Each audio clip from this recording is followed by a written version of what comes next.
Okay, so we are in chapter 4. We're in the third section, logarithmic functions. So you may or may not have heard of logarithmic functions. So we started out this chapter with inverse functions, and that's because logarithmic functions are the inverse of exponential functions. So last section we were trying to find the output of what we'd put in for an exponent. Now we're saying here's the output. What must have been the input? So logarithms are asking what was the exponent? Okay. Logos, logic. It's Greek. So if we fill out this table on the top of your notes, I put 10 to the negative third. That's actually a fraction. And we just go ahead and fill out this chart. Okay. I'll give you a moment to do that.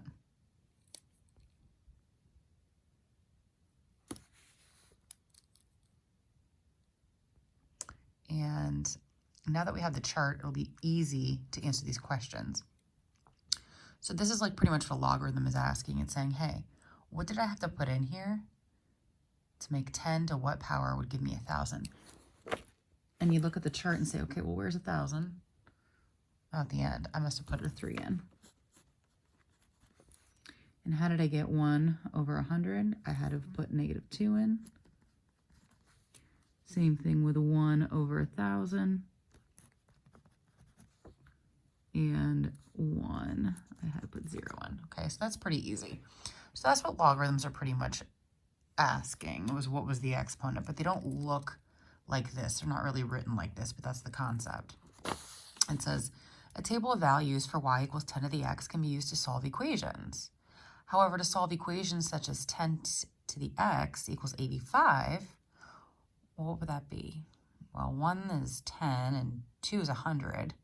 So it has to be between 1 and 2. Okay, so it's not an integer. You need a different method. And this is where logarithms are going to come into play. So let's actually graph them and what they look like. So I'm going to graph 10 to the x by using this table of values. So when we put in that negative 3, we got 1 over 1,000. When we put in negative 2, we got 1 over 100. We put in negative 1, 0, 1, and 2. This is what we got. Now, logarithms are saying, hey, I got 1 over 1,000. What did I put in? I put in negative 3. Well, I got 10. What did I put in? 1. I got a result of 100. What was the exponent 2? So they're going to be flip-flop, your x's and y's. So we know what the exponent graph should look like. So let's just graph that real quickly. So if I put in 2, I get 100. That's way too big, so we won't even use that.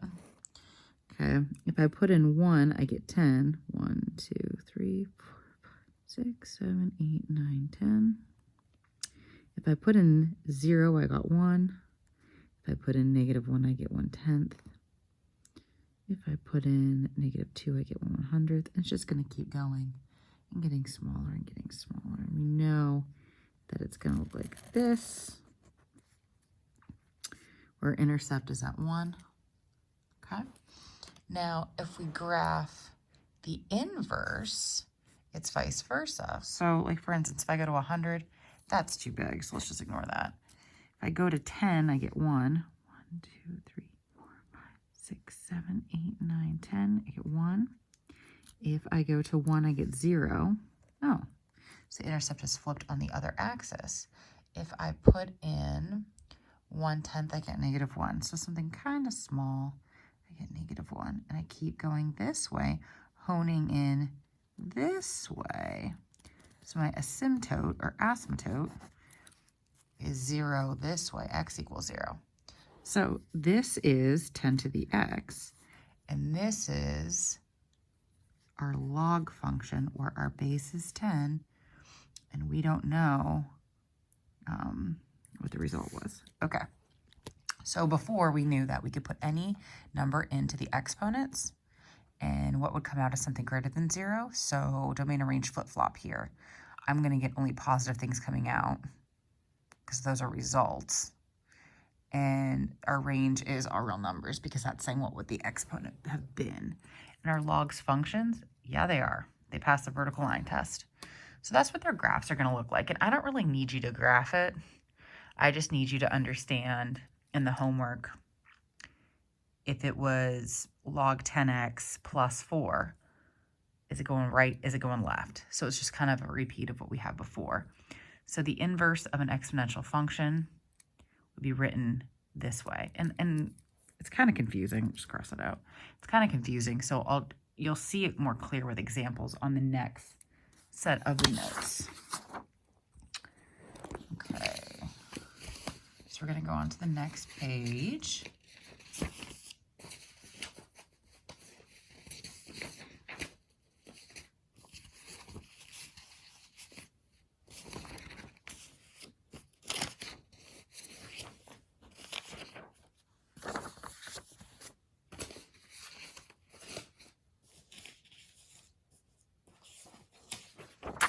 Thank you for bearing with me. Okay. So the next page, it says logarithms are used to find exponents. Okay.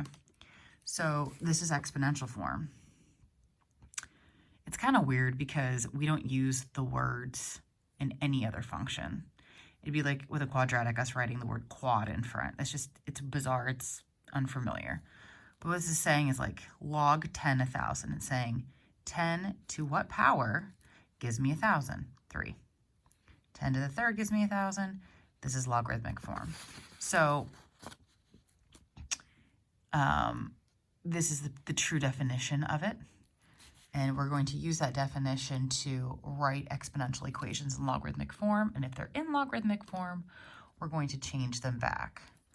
So 2 to the 5th is 32. So how we'd write that in log form, we'd say log, we'd say base of 2. So it's a subscript. They're not all on the same level. So log 2, 32. 2 to what power gives me 32? 5. Log 3 to what power gives me a 9th? -2. Now it's saying 4 to what power gives me 64? 3. Or 4 to the third is 64. 25 to what power gives me 5? Well, that's a half. So that's all it's asking. It's really not that bad once you just practice with it for a little bit. And there's a ton of problems that you have.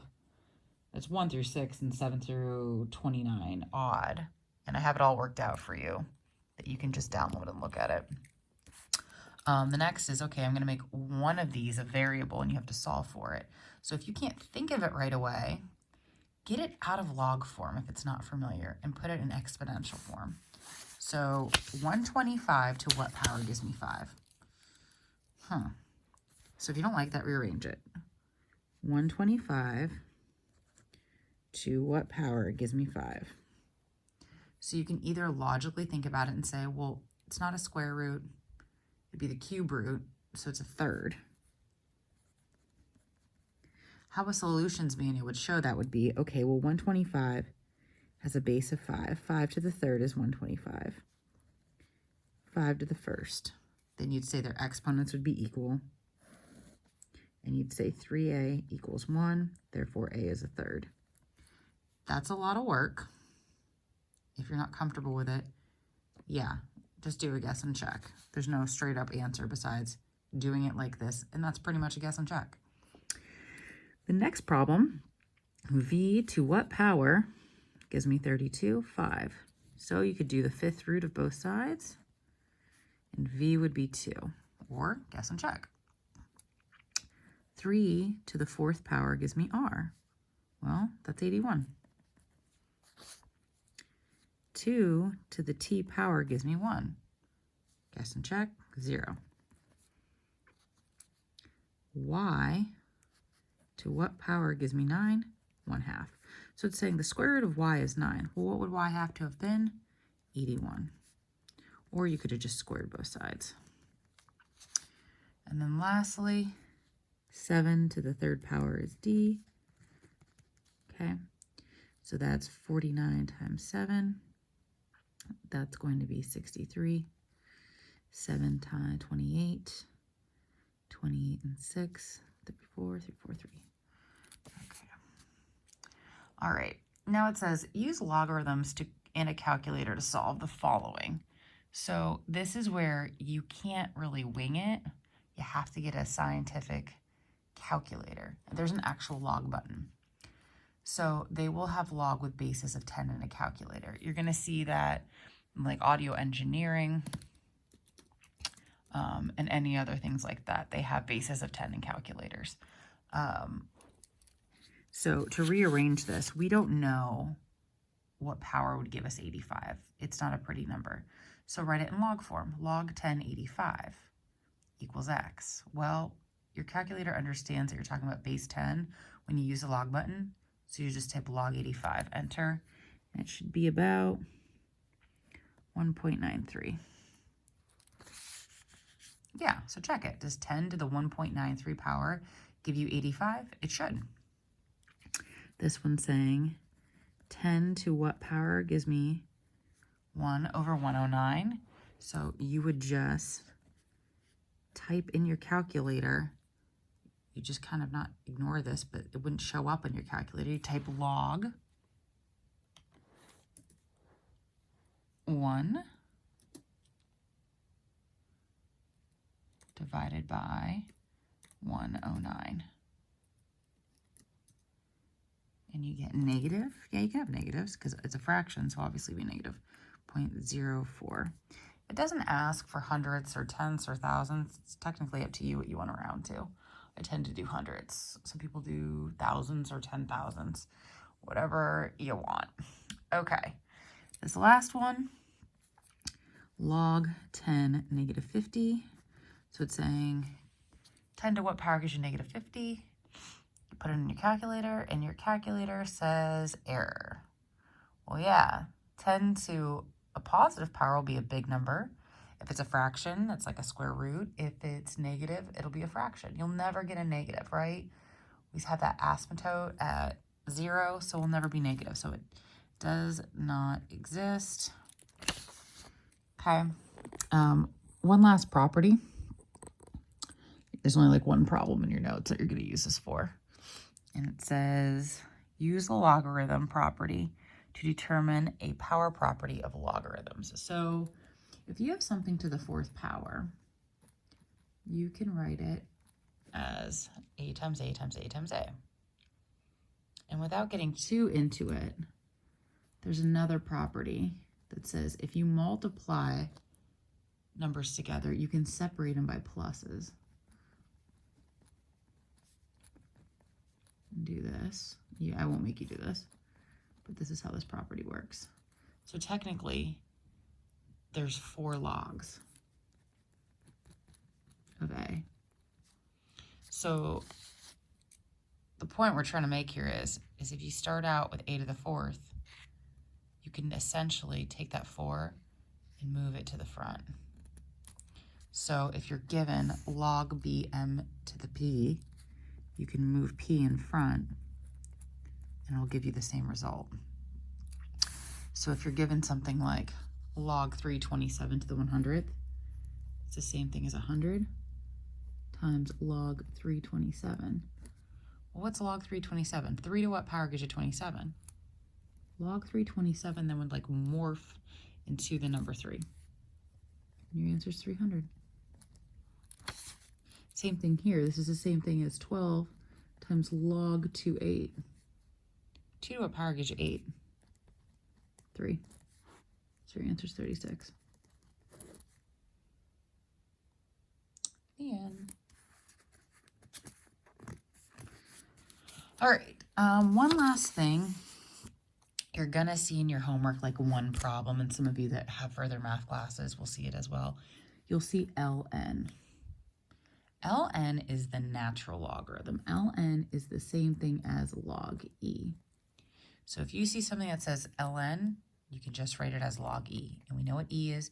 E is just a number, 2.72.